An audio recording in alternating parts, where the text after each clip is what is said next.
Hello and welcome to episode 42 of Let's Talk Immigration. If you are watching this later after it was recorded, welcome to you as well. Okay. First I'm going to cover a couple things going on in the immigration world, and then I'll go to question and answers. If you have a question, it's ideal to ask that question on YouTube or Facebook, because that's where we see it first, although there is a Telegram channel for these lives. If you can find that and answer the question there, my team will relay it here for me. Okay. So first thing I want to talk about is the SEAC status for diversity visa selectees. This is whether you are, don't put that there yet. Sorry, I've confused my team.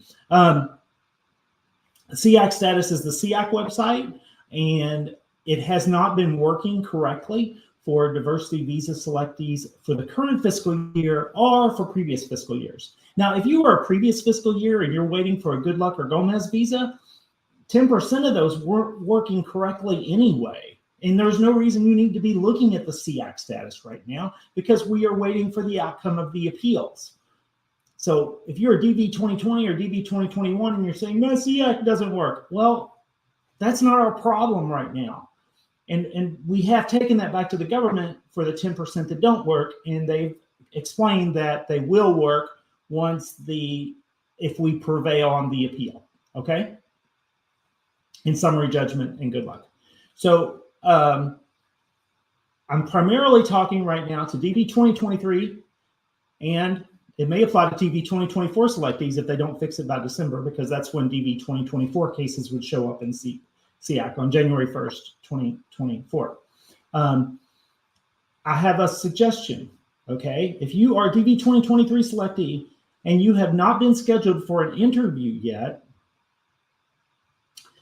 you can't rely on the SEAC as to tell you, hey, it went to ready, so you must have been scheduled for interview. So the only thing you're relying on right now, many of you, is, did I get an email from the embassy with my interview letter yet? And I'm going to remind everybody that there is a second way you can know that you were scheduled for an interview, so that everybody knows to check this second way. And the second way is old school. You go back to the entry website, which my team is about to put right here. And when you do that, give me just a second, you'll see this screen. Remember when you first did the interest status check? You can go back to this website. And when you go back to this website and you click on just check status, you can access your entry again. You just need your confirmation number, your last name, your year of birth, and you need to do this CAPTCHA. And after you do that, if you have been scheduled for an interview, the next screen is literally, it's your interview letter, okay? So I do recommend those who have not been scheduled for an interview to go to this website to make sure that you have not been scheduled for an interview. Because very often I hear from people that say, I have not been scheduled for an interview, and they try to hire me and stuff, and then I find that they had been, that they just didn't get the email, or it went to spam. I don't know. I'm not in their email box, so I can't tell you what happened. I'm just saying that it's a good idea to go to this website and check your status, because if you've been scheduled for an interview and they forgot to send you the email, you're not going to know it from your SEAC status if the SEAC website is down. So this is a way you can know whether or not you've been scheduled for an interview. Maybe this site will work, right? To my knowledge, this site is working. Okay. So another point I want to make, if somebody from the State Department is watching, that this shows bad faith on the State Department, bad faith, which qualifies as bad faith under track factor 6 if we're suing you. And that's because you're not disclosing that your website is broken to the people that it is meant to serve. Here is the U.S. visa news. You have not made an update since June 26th. That's 2 months ago. Yet this SEAC website's been broken for over a week. Okay, so there should be an update right here that says, oops, our SEAC status website is broken, but we treat diversity visa immigrants with respect and dignity, so we're giving you another way to check your status. Secretary Blinken, you're not doing that. Julie Stuff, you're not doing that. Anybody that works at the visa office that's watching this, what is wrong with you people? Can you please do your job? You're supposed to be providing information to diversity visa selectees that makes this process for them logical and not make the U.S. seem like some kind of arbitrary monster, okay? So get your act together if you work at the State Department. Thank you, specifically the visa office. Okay, I have said my rant about the SEAC status, and I've shown a tip for DV 2023 selectees to check to see if you had an interview scheduled.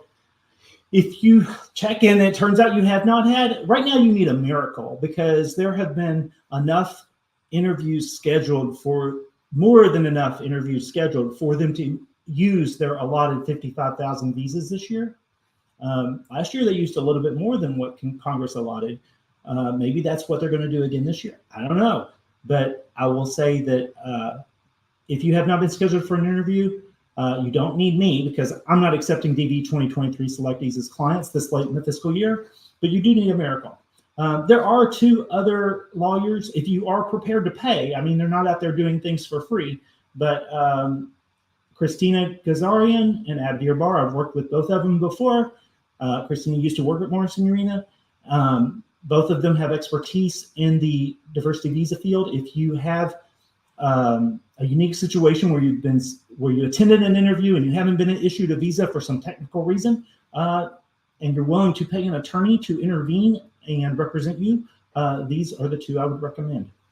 Okay, so we can take that off, and we can go to the most exciting part of the Let's Talk Immigration show, which is question and answers. Yay. Okay, new day, new hope for DV 2020.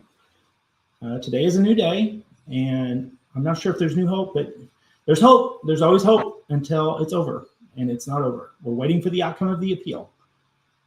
2021, Trump. I don't understand this question. James says, good evening. Good evening, James. You have perfect attendance. Thank you. Hamza Hassan. Hello, Hamza. Or Omar says Hamza Hassan. I think he's telling her to join. Do join, Hamza. If you have a question, let me know.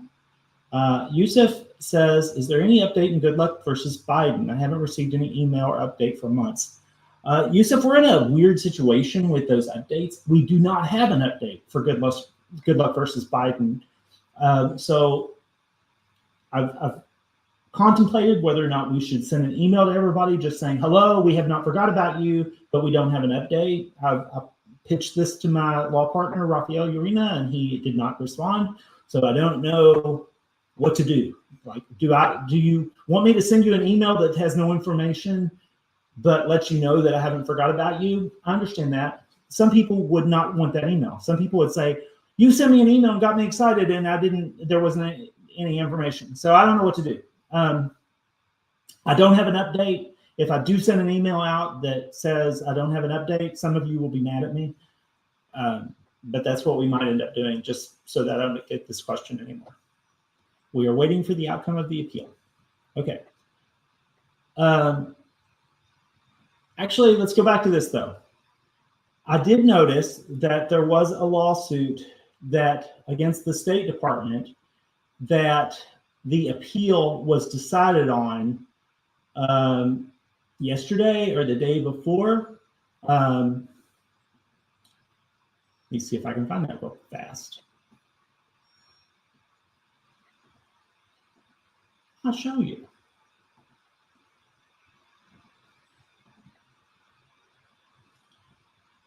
There was a lawsuit filed, I think, late in 2021. Yes, in October of 2021, maybe. Amongst people trying to leave the U.S., they live in France, and they were trying to renounce their U.S. citizenship. And there were delays at the embassy because of Diplomacy Strong, and then later because of Secretary Blinken's reprioritization memo issued November 16th, 2021.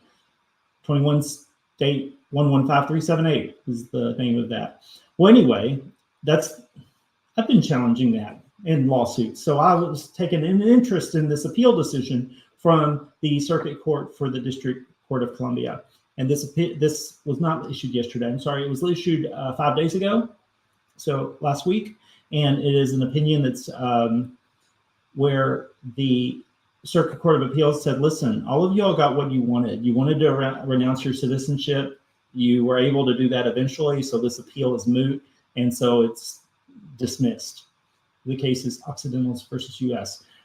An interesting side note for DVs is the timing can be frustrating because this was argued like in May of this year, where Good Luck was argued in oral arguments 8 months earlier in September of last year, the year of 2021. 2022. Gosh, keep getting confused. Anyway, from one perspective, you could say, well, how come they got their answer before us when they argued before or arguments later? Well, let's look at this. The State Department won in that case, okay? That's not what we want. So we don't want the same outcome. So if it takes the Circuit Court more time, but then we get the outcome that we want, where we prevail on the appeal in Gomez and Good Luck and Ray, that's what we want, okay? So I would say let's look at it that way. Okay. Stop screen share, stop showing that question, go to Emmanuel. Any advice for TV 2023 selectees stacked at Lagos Embassy? I'm not sure what you mean by stacked. I don't know if that means that you're waiting, you haven't been scheduled for an interview, or if it means you've been interviewed and you're in a P, stacked. I don't know what stacked means. But right now, if you haven't been issued a visa for DV 2023, you just need a miracle, really. Any advice for 2023 stacked at Lagos? I need the definition of stacked. What is your situation? Okay. Faisal. Hi, Mr. Morrison. I'm Moroccan Kennedy plaintiff. I have a question. I have an immigration process in Canada. Does this have any effect on my U.S. case? Actually received this question by someone else earlier this week. No. You can pursue two things at the same time and they do not have impact on each other. I'm not licensed in Canada, so I can't talk to you anything at all about your immigration and process in Canada. But I can say your immigration process in Canada will not impact your status as a Kennedy plaintiff, Gomez class member, or DV 2020 selectee. Okay. Faisal says, if we win the appeal, can you please assign me another paralegal other than the one you hire for Arabian plaintiffs to take control in my case? Faisal, we will cross that bridge when we get to it, okay? But if we are assigning you a paralegal that is, I don't show this yet. Why is this question popped up there? I didn't pop that up. Let's see here. Okay. If we assign a paralegal to help you, let that paralegal help you, okay? I do not have time to negotiate personality disputes between applicants and paralegals. Last year I had some that said, oh, the paralegal's not my race. She's not my religion. And no, I don't have time to match up a paralegal to give you assistance that meets your exact, it's not a supermarket. You don't get exactly what you want. What you get is we will give you the guidance that you need to give you an advantage, okay? And we will represent you if there's a representation that's needed in your consular processing process. It could be that they don't give us an opportunity to do that. In 2020, they did give us an opportunity to do that for Mohammed and Fangchong plaintiffs. In 2021, they did not give us as much opportunity. And in DV 2022, they did with certain nationalities and then not with other nationalities. So it's difficult to predict what they're going to do.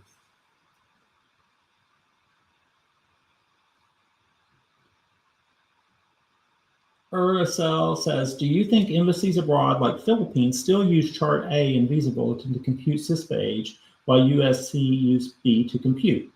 Yes. Our priority date, November 2002, Visa Bulletin is not moving. I agree, Visa Bulletin is not moving.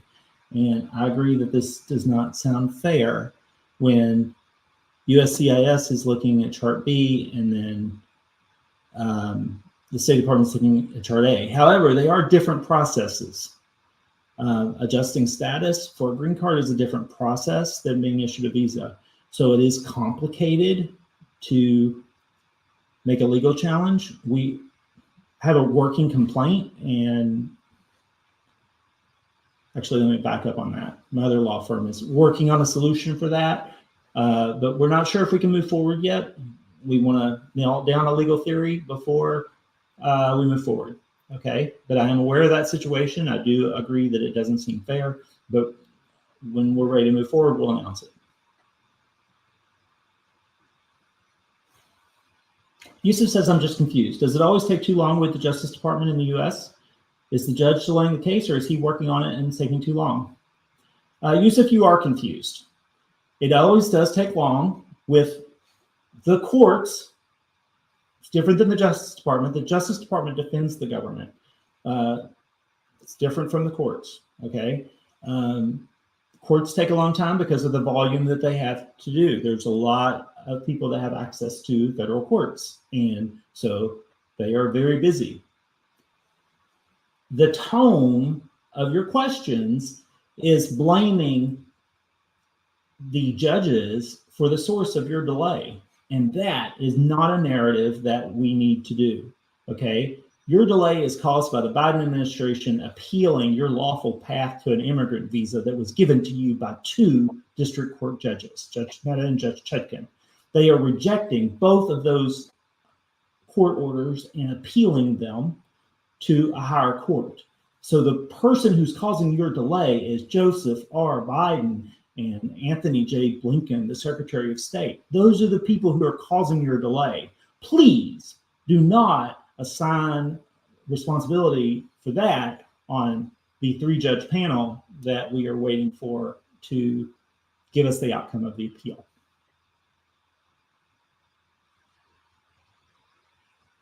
And Yusuf says, thank you so much for the explanation. You are welcome, Yusuf. I'm sorry if I get a little passionate about that. It's just I had to repeat it over and over, okay? Last chance to get your question in. You can type it on Facebook or YouTube or Telegram, and they can copy paste it to me. Let me think if there's anything else I wanted to tell you all this week. On our group lawsuits, Naveed versus Blinken, we're still waiting for the judge's order on the government's motion to dismiss. Sonny, Santos, and Wilson, we're still waiting on Judge Kogan's order on our motion to amend our complaint. Asylum Seekers versus Johnson, which is now Asylum Seekers versus the new guy, forgot his name. We're still waiting on Judge Lambert's decision on the government's, is that the judge? Actually, I may be getting my judges confused. We're still waiting on the judge's decision on the government's motion to dismiss. Okay, I have another question here. Syrian lottery winner DV 2021. I was interviewed at U.S. Embassy in Jordan, but the Jordan not give us a visa. For that, in transit visa, yes. For that, we lost our interview time asking Hope for us. Wadal, you did not say that you're a good luck plaintiff, so I think that your DV journey was over on October 1st, 2021. The only way your DV 2021 journey would not be over is if you were a good luck plaintiff or a gold plaintiff, and that's, you did not say that information. So assuming that you're not, then that journey's over.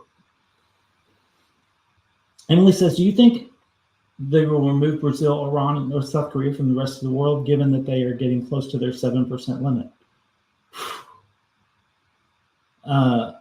Emily, you're asking a very sophisticated question, and most of my audience is not prepared to understand what you're asking, including me.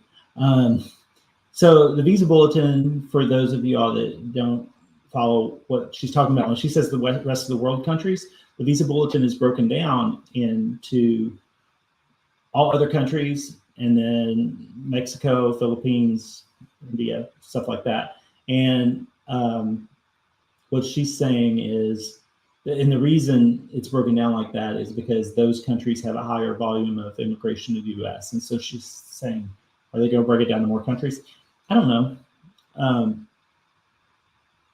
I'm not somebody that has my finger on the pulse of that information. So I do not know, but it is an interesting question.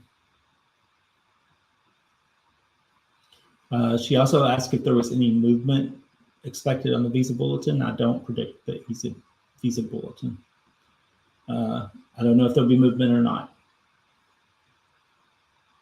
I do not know. I know that people are lobbying the White House for the employment-based categories to reset to be all current in January, in the beginning of the new fiscal year, which is October.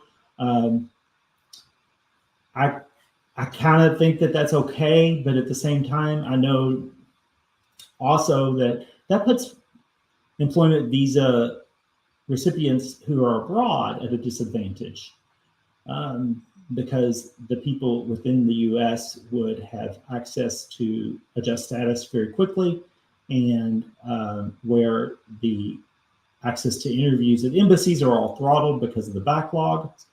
When I'm talking about backlog, I'm not talking about employment visa backlog. I'm talking about the immigrant visa backlog. There's 400,000 documentarily qualified immigrant visa applicants waiting for interviews. And so many are at specific embassies like Islamabad, Abu Dhabi, Ankara, Yerevan, Nairobi. So Djibouti. There's some people would be disadvantaged by that plan that's being proposed, but then there would be so many people that would be advantaged. So I don't know what's going to happen. We'll have to wait and see what the State Department, USCIS decide to do with the visa bulletin.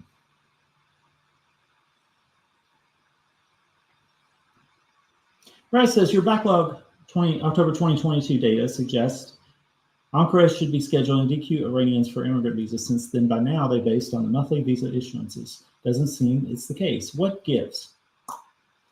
Would be helpful to know your visa category, because also one other thing,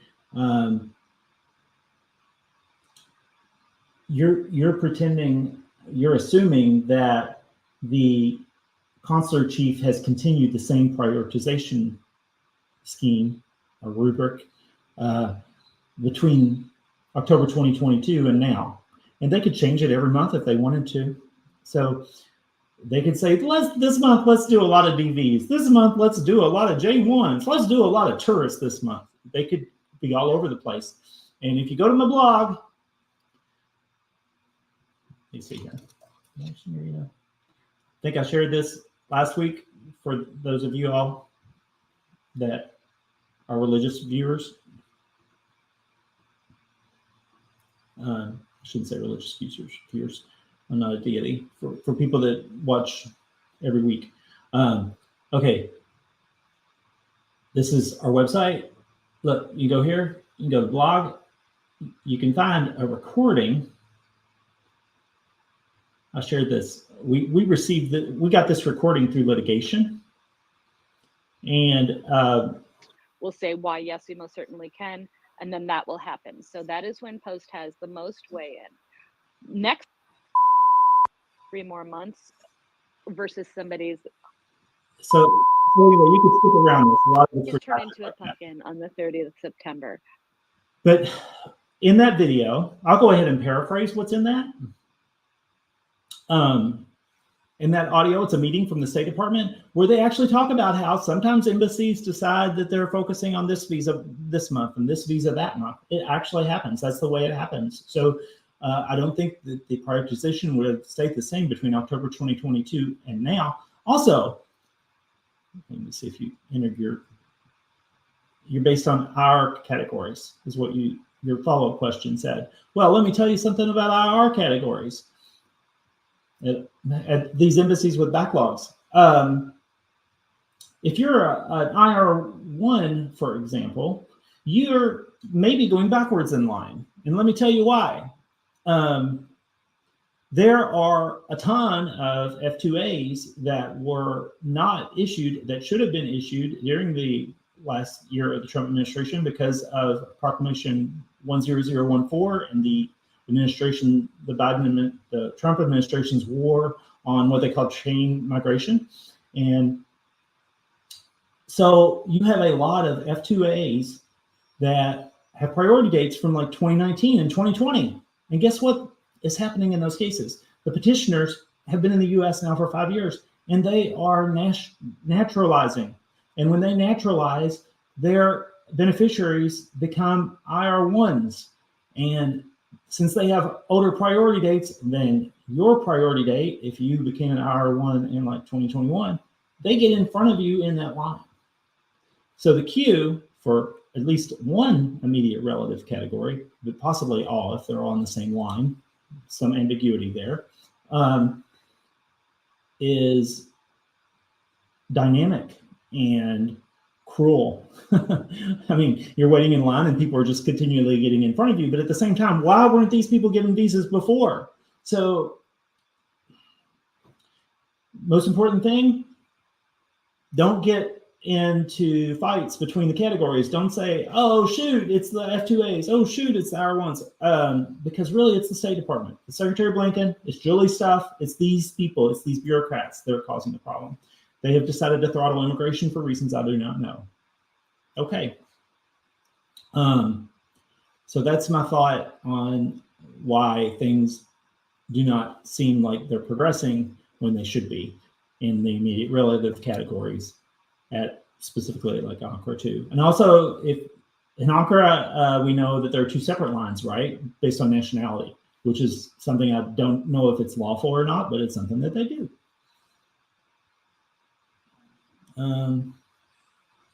Okay, I have more questions here. Goal says he's joining. Thank you for joining. Eustace says, is Project Voyager dead? Project Voyager had two parts. One part is dead.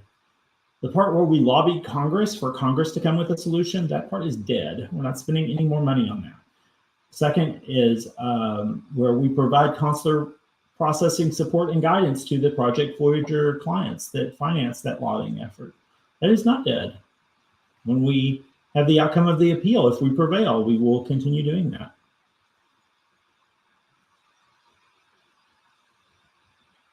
I don't know if I should say continue. We will start to do that.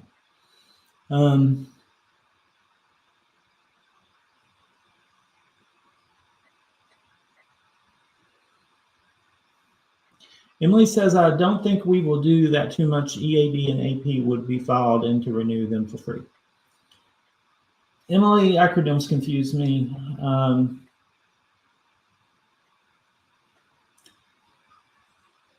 I think she's talking about whether or not the visa bulletin will be reset to current in October, and she doesn't think it will happen. And I don't really know. And she said it would be nice to help Indians in China and child aging out. It does if they're inside the United States.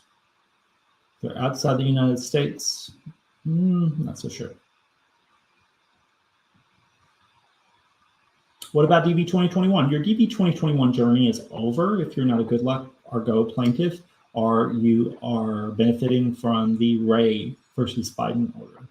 Can't tell because you didn't say. Ikram says, about DV 2021 plaintiffs, what is the longest period of judgment before the order is given? No way to know. I'm not going to give you a number when there's no way for me to know the number. Emily says that is to make all dates current. Right. And I don't know if they'll do it or not. Okay. It's 30 minutes. Let's call it an end to this episode 42. I'll see you next Wednesday for episode 43. Hopefully my arm will be better because I look silly pointing right now. I'll see you next Wednesday for episode 43 of Let's Talk Immigration. Everybody have a great week.